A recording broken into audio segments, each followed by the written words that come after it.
মজলুম জননেতাকে নতুন দিনের স্বপ্ন দেখিয়ে শহীদ ওসমান হাদী পাড়ি জমালেন অনন্ত মহাকালে। তবে শাহাদাত বরণের আগে অকুতভয় এই বিপ্লবী বলে গিয়েছিলেন, একজন মানুষ মারা যায় কিন্তু তার চিন্তাধারা বা আইডিয়া মরে না। দেশ ও দেশের মানুষের কল্যাণে শরীফ ওসমান হাদীও বেশ কিছু আদর্শের জন্ম দিয়ে গিয়েছেন, যা বাস্তবায়ন করার সুযোগ তাকে দেওয়া হয়নি। তাহলে চলুন আজ জেনে নেওয়া যাক ইনকিলাব মঞ্চের প্রয়াত মুখপাত্র ওসমান হাদীর অসমাপ্ত কাজগুলো কি কি। হাদীর রাজনীতিতে যোগ দেওয়ার অন্যতম প্রধান লক্ষ্য ছিল ইনসাফ ভিত্তিক ন্যায় রাষ্ট্র প্রতিষ্ঠা করা। তার সংগঠন ইনকিলাব মঞ্চ এই চেতনা লালন করে। হাদী স্বপ্ন দেখতেন এমন এক রাষ্ট্রের যেখানে কোনো বৈষম্য, কোনো ভেদাভেদ থাকবে না। ধনী গরিব সকলেই সমান অধিকার ভোগ করবে। অপরাধ করে কেউ পার পাবে না, কেউই নতুন করে ফ্যাসিস্ট হয়ে ওঠার সুযোগ পাবে না। সকলেই শান্তিপূর্ণভাবে নিজেদের ধর্মকর্ম পালনের সুযোগ পাবে এবং সবচেয়ে বড় কথা হলো যেখানে সাধারণ জনগণের জীবনের নিরাপত্তা থাকবে। সেই সাথে ভারতীয় আধিপত্যবাদ একেবারে গোড়া থেকে উপড়ে ফেলার প্রত্যয় নিয়ে মাঠে নেমেছিলেন শহীদ ওসমান হাদী। বিপ্লবী ও সাধারণ জনতার মাঝে তার আকাশচুম্বী জনপ্রিয়তার অন্যতম কারণে ছিল কট্টর ভারত বিরোধী মানসিকতা। তিনি মনে প্রাণে বিশ্বাস করতেন যে ভারত এদেশের মানুষের ভালো চায় না, আর এদেশের প্রতিটি সেক্টরে ভারতের অদৃশ্য নিয়ন্ত্রণ হতে মুক্ত না করা অবধি সংগ্রাম চালিয়ে যাওয়ার ঘোষণা দিয়েছিলেন তিনি।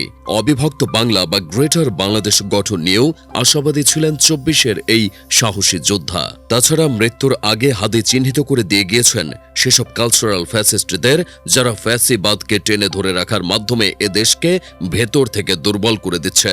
তবে সেসব সাংস্কৃতিক ঘাতক দালালদের সমূলে উৎপাটন করার আগেই তাকে পদ থেকে সরিয়ে দেওয়া হয়েছে, অবরোধ করে দেওয়া হয়েছে তার কণ্ঠস্বর, যার ফলে এসব কালচারাল ফ্যাসিস্টদের চ্যাপ্টার ক্লোজ করার কাজটা অপূর্ণই থেকে গেছে। বাংলাদেশের সংবিধান নিয়েও সীমাহীন আপত্তি ছিল শহীদ ওসমান হাদীর। তিনি এই সংবিধানকে ভারতের চাপিয়ে দেওয়া সংবিধান হিসেবে দেখতেন। তার মতে, যে গণপরিষদের নেতৃত্বে বাংলাদেশের সংবিধান প্রণয়ন করা হয়েছিল, সেই গণপরিষদের কোনো অথরিটি ছিল না সংবিধান প্রণয়ন করার। সেই সাথে এই সংবিধানের প্রস্তাবনাগুলো লিখে দেওয়া হয়েছিল ভারতের পক্ষ থেকে। হাদীর ইচ্ছে ছিল বাংলাদেশের সাধারণ জনতার কল্যাণের কথা চিন্তা করে সংবিধানের যথোপযুক্ত সংস্কার করা। আসন্ন জাতীয় সংসদ নির্বাচনের মাধ্যমে নতুন যে নির্বাচিত সরকার ক্ষমতায় আসবে, সেই সরকার যদি সংবিধানের সেই কাঙ্ক্ষিত সংস্কার করতে সক্ষম হয়, সেক্ষেত্রে হাদীর শহীদ হওয়া কিছুটা হলেও সার্থক হবে। সেই সাথে শহীদ হওয়ার আগে হাদীর সর্বশেষ রাজনৈতিক লক্ষ্যমাত্রা ছিল নিজের নির্বাচনী আসন অর্থাৎ ঢাকা ৮ আসন হতে সংসদ সদস্য নির্বাচিত হয়ে জাতীয় রাজনীতিতে সরাসরি ভূমিকা রাখা। টকবগে এই বিপ্লবী নিজেই ঘোষণা দিয়ে বলেছিলেন যে তিনি যদি সংসদ সদস্য নির্বাচিত হন, তাহলে সংসদের বাকি ২৯৯ জন এমপির জান বের করে ফেলবেন। এমনকি সংসদে দাঁড়িয়ে সকল দুর্নীতিবাজ এমপিদের নাম ফাঁস করে দেওয়ার হুমকিও দিয়েছিলেন হাদী। যদিও দিন শেষে তার জাতীয় সংসদ নির্বাচনে অংশগ্রহণ করাও আর হয়নি।